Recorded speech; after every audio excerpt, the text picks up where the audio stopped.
here's how to make a working model of your arm.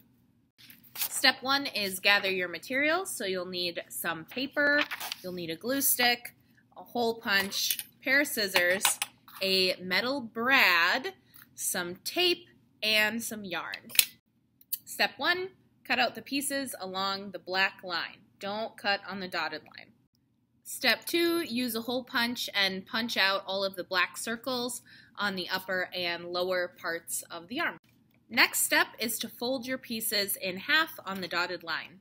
Now that you have all the pieces folded in half, we're going to put the upper arm, the humerus, to the side, and we're going to attach the hand to the lower arm. So we'll put some glue where it says glue here, and then we're going to put it inside of the lower arm, just like this, so that the holes are still on the one side and the hand is poking out of the other.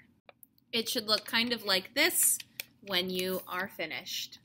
Now we'll take our yarn and we're going to cut two 12-inch pieces approximately. That is basically from your thumb to your elbow.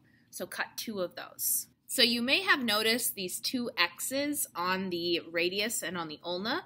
We're going to tape our yarn to those so that it is going away from the hand. I'm using a little piece of tape like this, sticking my yarn to it, and then sticking it to the hand and the arm, just like that.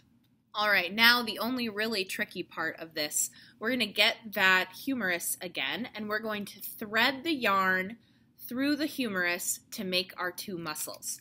So we're going to place the lower arm inside the upper arm, and then take your bottom string, and that is going to become the tricep.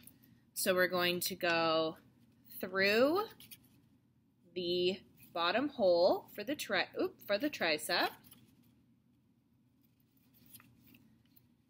and then in the upper hole for the top of the tricep. Just like that. Repeat that for the bicep with the other yarn. All right, now our muscles are threaded through that humerus, so we're going to attach the metal brad right here in the elbow joint. In a real elbow, this would be like ligaments and tendons holding it together, but we're using a metal brad, just like that. And now we have a working arm model. If you pull on the muscle on our bicep, the arm will go up, and if you pull on the tricep, the arm will straighten.